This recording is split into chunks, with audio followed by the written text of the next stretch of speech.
chers compatriotes, depuis 3 mois que nous luttons contre la pandémie de Covid-19, nous en mesurons pleinement les effets. Par les êtres chers perdus, nos malades hospitalisés, notre vie sociale et notre économie profondément perturbées. Malgré toutes ces difficultés, nous devons rester debout, combatifs et compter sur nos propres forces d'abord, dans une lutte sur 2 fronts, celui de la santé et celui de l'économie. Voilà le défi qu'il nous faut désormais relever.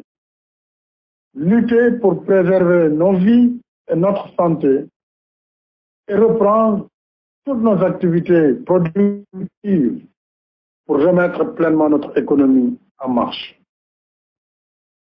De la même manière que nous ne pouvons pas laisser au virus nos vies et notre santé, nous ne pouvons non plus lui laisser la vie et la santé de notre économie.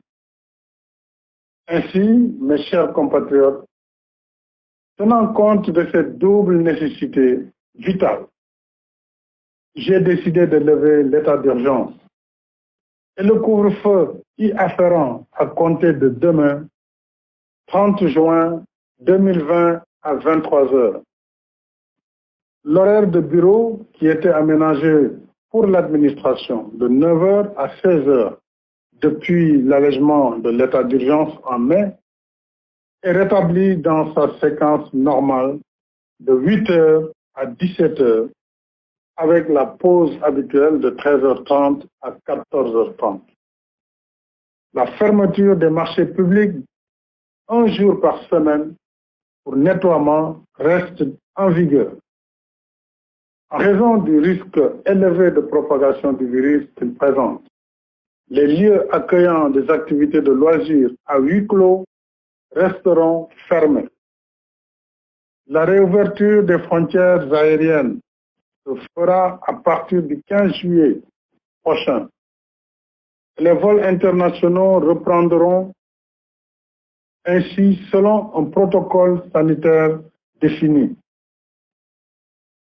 Les frontières terrestres et maritimes restent fermées jusqu'à nouvel ordre. Dès à présent, il nous faut aussi anticiper et nous organiser en nous préparant à l'ère post-Covid-19. À cet effet, le gouvernement me soumettra prochainement un programme de relance de l'économie nationale sur lequel il travaille déjà. Ce programme reposera sur nos bases productives, dont l'agriculture, qui bénéficie pour la présente campagne de ressources budgétaires exceptionnelles de 60 milliards de francs CFA contre 40 pour la précédente. De même, la Banque mondiale a octroyé un financement de 150 millions de dollars pour soutenir le renforcement de la résilience et la productivité agricole. Ce projet aidera à accroître l'exportation de cultures à haute valeur ajoutée, dont la filière horticole, à améliorer la productivité de l'élevage laitier et réduire le taux de mortalité des petits ruminants. Tous ces efforts viennent consolider notre quête d'autosuffisance alimentaire. Cette crise rend en effet plus évidente la nécessité de réaliser au plus vite cet objectif en produisant plus et en transformant davantage nos produits d'agriculture, d'élevage et de la pêche. Comme je l'ai indiqué dans mon message du 11 mai dernier, le programme de relance de l'économie nationale post-Covid-19 soutiendra aussi les initiatives créatives développées dans le cadre de la lutte contre la pandémie et la promotion de l'industrie pharmaceutique nationale. Nous allons en même temps poursuivre et adapter les réformes et projets du PSE, renforcer nos politiques d'équité territoriale et consolider le processus d'industrialisation entamées dans les parcs industriels et les zones économiques spéciales, dont les agropoles. Je tiens particulièrement à ce que l'État et ses démembrements, y compris les sociétés à participation publique, ainsi que le secteur privé, valorisent davantage le contenu local dans la commande publique des biens et services. Mais tous ensemble, nous devons faire du consommé sénégalais non pas un effet de mode ou de conjoncture, mais l'affirmation d'une véritable culture de souveraineté économique.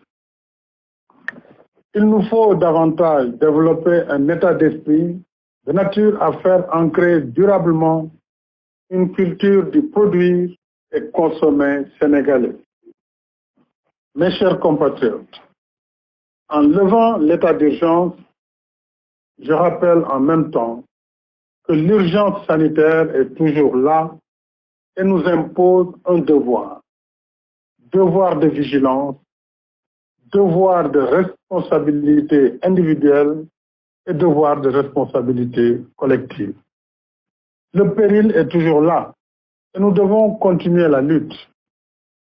Alors, mes chers compatriotes, protégeons-nous, protégeons nos familles, nos communautés et notre pays pour que vive le Sénégal en bonne santé, dans la paix, la stabilité et la prospérité. Bonsoir.